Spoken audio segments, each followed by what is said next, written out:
When you have a script in your life, it's so hard to rewrite it. Because if you try to rewrite it, the other members will have to rewrite their script. And they will usually stop you.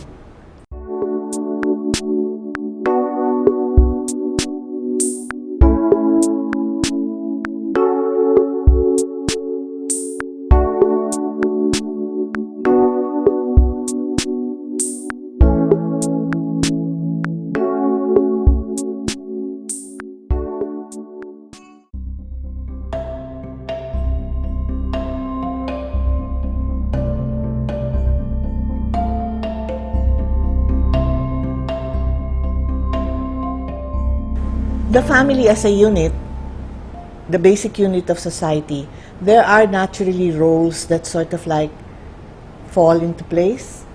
So, and every member of the family might take on certain roles. Some people have defined it. Some studies have defined it. There's always a hero. There is the hero is one family member who sort of takes upon himself all the things that are needed in order to bring honor to the family. So it's either the person who became as summa cum laude, mga things like that, or somebody who worked hard to lift the family from poverty. So that's what you call a hero. The next one is the scapegoat. The scapegoat, or what we call in psychology, the identified patient. No? This is a person who carries all the dark side of the family and gets all the flack so that the other people can remain normal. No? And then there is the invisible child. The invisible child is usually the middle child. Usually people are not excited anymore when they arrive. So they sort of like just adjust, but they have more friends outside than they do at home because the eldest is usually the focus of attention. And then the second is usually competing. No? The third just sort of like, may I just have my own trip? And he's the type of person that he has many friends and he's appreciated. So he has family outside to the point that sometimes parents are surprised when the parents of his friends approach and say, oh, your son or your daughter is so talented. And the parent doesn't even know that. No? Kasi hindi na siya surprising, hindi na siya exciting. And usually, being invisible is part of their defense. So people don't make a fuss over them. No? They don't like that. No? So that's usually the invisible child. And then there is what you'd call the mascot. Ito yung pag mataas ang tension ng family, ito yung nagpapatawa. No? Tries to be funny, tries to be cute, so that to divert the attention from what is the existing drama. And then, of course, there is, last but not least, is the enabler. This is the member of the family who enables other people to be a certain way. So let's say you have a child, there's a child who's a drug addict, and the mother is the one who's always bailing him out. No? So it's like trying to keep the family together by enabling the behavior of the different members.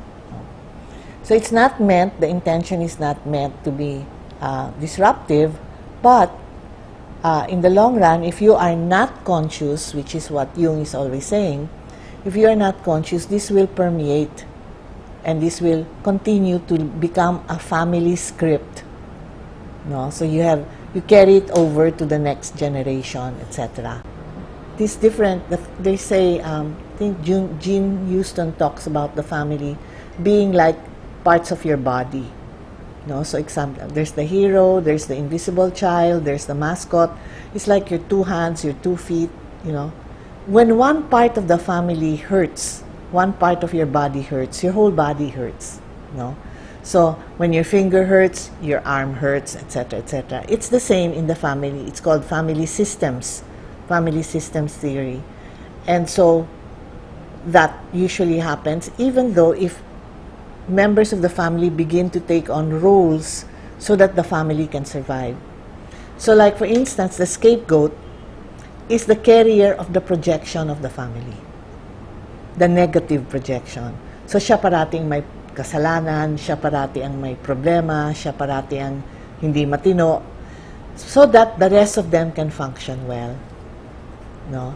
And this is not appointed, this just sort of like falls into place. So when you become aware of that, then you can break that pattern and say, I am not what you are projecting me to be. I am not your rejected person. Just like there will be family members who are not as equal as others, there will be those who are overly projected with all the good qualities. And usually, the higher they climb, the harder they fall, because they cannot sustain that kind of being such a superhero, etc., etc. So every role has a power. But the most obvious power is that of the hero. The hero, the one who saved the family from poverty, the one who was summa cum laude. What happens to the person like that?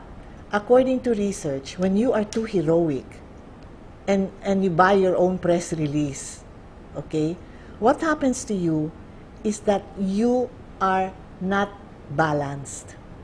You lose sympathy for others. You know what I mean? You lose compassion.